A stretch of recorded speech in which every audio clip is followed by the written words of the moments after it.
गांव में आजकल इस तरह की तस्वीरें आम हैं। शायद ही कोई गांव बचा हो जिसमें किसी की मौत ना हुई हो। मैं भीलवाड़ा ज़िले के ब्राह्मण सरेडी गांव में हूँ। ब्राह्मण की सरेडी गांव का नाम है। यहाँ पर भी ये छोटे छोटे बच्चे हैं, 5 बच्चे हैं और उनके पिताजी की कोरोना से मौत हो गई। और मौत से ज़्यादा वो यहाँ की व्यवस्थाओं की वजह से उनकी मैं हत्या कहूँगा। जिस तरह के यहाँ अस्पतालों की व्यवस्था थी, उनको इलाज नहीं मिला, उन सब चीज़ों की वजह से इलाज में देरी होती गई और आखिर में ये जो परिवार वाले भी कह रहे हैं उनकी मौत हो गई। मैं बात करने की कोशिश करूँगा। डोनेट कार्ड और वॉइस ऑफ स्लम जुड़कर दिल्ली और नोएडा के स्लम्स में गरीबों को फ्री ऑक्सीजन सप्लाईज प्रोवाइड करने का प्रयास कर रहे हैं। डिस्क्रिप्शन में दिए हुए लिंक पर जाकर डोनेट कार्ड पे अभी डोनेट करें। इन गरीब परिवारों का सहारा बने। आपका क्या नाम है? महावीर बेरवा। क्या नाम है आपका? महावीर बेरवा है। माहिर। हाँ सर। अच्छा, कौन थे आप किसी मौत हुई? वो मेरे अंकल है सर। अच्छा, तो कब हुआ ये? इनकी 9 तारीख को एक्सपायर हो गए थे सर। मुझे शुरू से थोड़ा सा बताइए कि जब शुरू में उनको लक्षण दिखना शुरू हुए थे या वो हल्का बीमार होने शुरू हुए थे, ये कब हुआ था, कितने दिन हुए? ये उनको 9 तारीख से पहले 4-5 दिन पहले थोड़े थोड़े बीमार हो गए तो उसके बाद इलाज भी करवाया था। और शुरू में कहाँ इलाज कराया जब लक्षण आए उनको? शुरू में यहीं ट्रीटमेंट लिया था, यहाँ हमारी गवर्नमेंट हॉस्पिटल में एक एनएम है उनसे। इस गांव की हॉस्पिटल? हाँ, इस गाँव में। अच्छा, तो उसमें वो एएनएम ने उन्होंने दवाई दे दी थी? हाँ, उसने वो दवाई दिया। फिर उसके अचानक तबीयत बिगड़ गई थी 8 तारीख को नाइट में। तो फिर उसको यहाँ से मांडल ले गए और वहाँ एडमिट करवाया। और सुबह वहाँ से डॉक्टर साहब ने कहा कि इनकी सीटी स्कैन करो।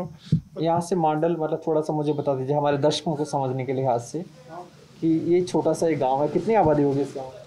यहाँ पर लगभग 8 से 10 हज़ार की आबादी है इस गांव की।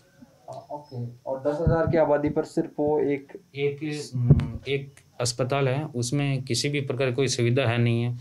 डॉक्टरों के सारे उप स्वास्थ्य केंद्र हैं और सारे पद खाली हैं।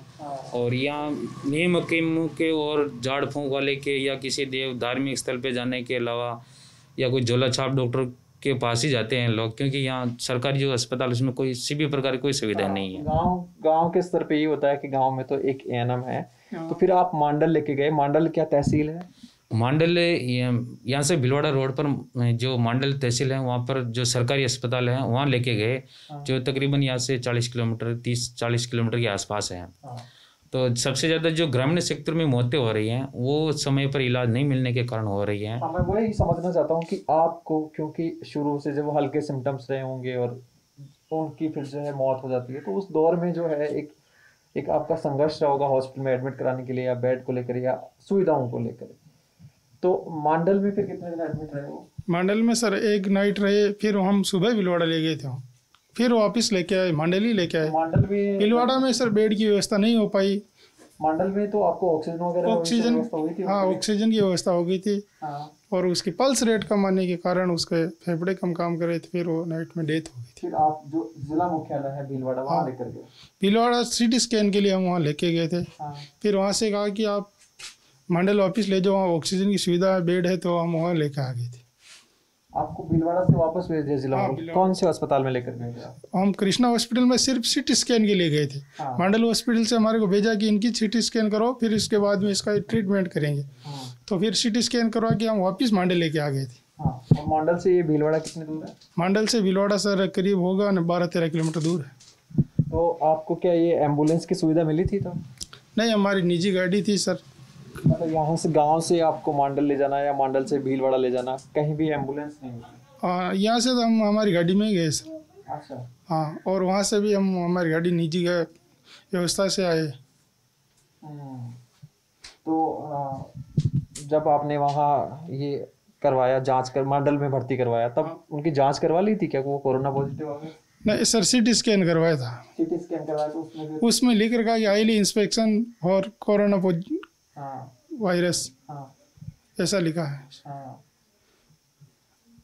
फिर आप वापस मांडल ले आए, वहाँ एडमिट करवा लिया? हाँ, वहाँ एडमिट करवा वहाँ बेड मिल गया, ऑक्सीजन की? हाँ, वहाँ ऑक्सीजन की व्यवस्था थी और बेड मिल गया था। और उसकी पल्स रेट सर कवर नहीं हो पाई इस वजह से। उनकी डेथ हो गई थी। अच्छा, कितने दिन एडमिट रहे मांडल वाले हॉस्पिटल में? मांडल सर वो हम जैसे जांच कराए उसके बाद एक नाइट एडमिट रहे, सुबह करीब 5 से 6 के बीच में वो एक्सपायर हो गए थे। डॉक्टर वगैरह देखने आ रहे थे, उनको प्रॉपर जो ज़रूरत थी उनको हाँ, डॉक्टर आ रहे थे देखने के लिए। हाँ। और फिर कोई जांच तो कर रहे थे डॉक्टर को, हम जब बोल रहे जब आ रहे थे। तो आपको लगता है कि थोड़ा सा सुविधाएं उनको और मिल जाती है, या जो जो ज़रूरत थी उनको? वो सर वो मंडल में क्या कि हार्ट की सुविधा नहीं मिल पाई, हार्ट के इलाज की, इस वजह से वो डेथ हो गई थी। कितनी उम्र थी उनकी? उनकी 38 सर, 38 साल। क्या करते थे? वो सर वो मजदूरी करते थे। अच्छा। वो मजदूरी करके उनके घर को पालते थे सर। गरीब परिवार है, छोटे छोटे 5 बच्चे हैं। तो ये बच्चे हैं, 5 बच्चे, उनकी 38 साल की उम्र थी, मजदूर थे,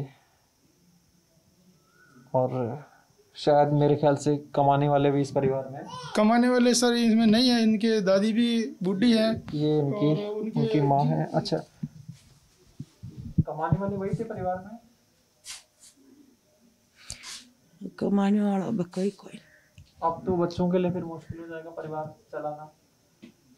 क्यों जी, मैं तो शौक या तो मुश्किल है सर, ये तो कम बोलती है, इनको कोई पता टाबरा के लिए मुश्किल हो जाएगी थोड़ी सी। अब तो हाँ मुश्किल है जैसे घर चला वो मुश्किल हो जाएगी। हाँ, आज ही कौन खबर, क्या खाना खाना नहीं? आज ही धान कौन, आज देख लो सो गरीब घर।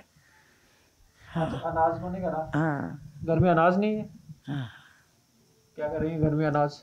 ये बोल रहे कि आज के लिए खाने की समस्या हो रही है आज भी, अच्छा।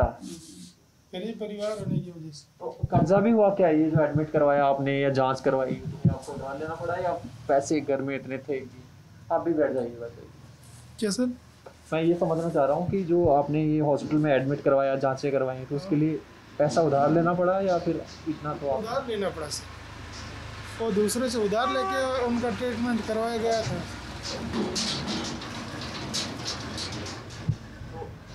अब इनके सबसे बड़े यही है, इनके बेटे? वो सबसे बड़ा है, एक बच्चा है इनके, वो अभी पढ़ाई कर रहा है सर। बाकी सब ये छोटे छोटे हैं, ये भी पढ़ते हैं, एक छोटा ही बच्चा नहीं जाता है, बाकी ये सब भी पढ़ाई कर रहे हैं। टाबरों की बच्चों की कैसे परवरिश होगी, मतलब टाबरों खर्चों की या निकल से? कोई मारे मंदिर नंगी घर में पैसे कैसे आएंगे अभी? अब तो कोई आपकी खाने वाने के लिए है पर्याप्त, मतलब अनाज वगैरह, राशन? अभी इनके पास कोई सुविधा नहीं सर, जहाँ से भी कोई सुविधा हो तो राशन घर में राशन तो है क्या अभी? चावल, मतलब जो गेहूँ वगैरह, आटो आपने? अभी यहाँ इनके पास कोई नहीं है, कोई मदद हो तो आपकी तरफ से। तो ये जाहिर है सिचुएशन, स्थिति आपके सामने है। शायद मुझे नहीं पता इस परिवार का, अब जितना एक घर में कमाने वाले थे और 5 बच्चे हैं, इनका क्या हाल होगा, किस तरफ ये परिवार जाएगा, आर्थिक हालत इसकी किस तरफ होगी। लेकिन ऐसे कई उदाहरण आपको आसपास गांव में मिल जाएंगे। शायद वो रिपोर्ट भी नहीं होंगे, ये आंकड़े सरकारी आंकड़ों में गए भी नहीं होंगे कि इनकी मौत कोरोना की वजह से हुई है, लेकिन सच्चाई गांव में यही है। और जो बड़ी वजह इसकी एक मुझे जो लगी वो ये है कि शुरू में जो है यहाँ जो आसपास का कोई CHC है, PHC है, या कोई झोला छाप डॉक्टर है या कोई मेडिकल वाला है, वहाँ से दवाइयाँ लेते रहते। जब बीमारी ज़्यादा बढ़ती है तो बड़े अस्पताल में जाते हैं, लेकिन फिर वहाँ सुविधाएँ नहीं मिलती। बड़े अस्पताल आसपास है नहीं, बहुत दूर है, जांच कराने के लिए कहीं और जाना पड़ता है, ना एम्बुलेंस की सुविधा है, ना अस्पतालों की ठीक से सुविधा है, और इसी वजह कई मौतें यहाँ हो रही हैं और हो चुकी हैं। मेरा नाम सुरेश है और मेरे साथ जैरी हैं। हम भीलवाड़ा के ब्राह्मण की सरडी गांव में हैं। शुक्रिया, देखते रहिए ललन टॉप।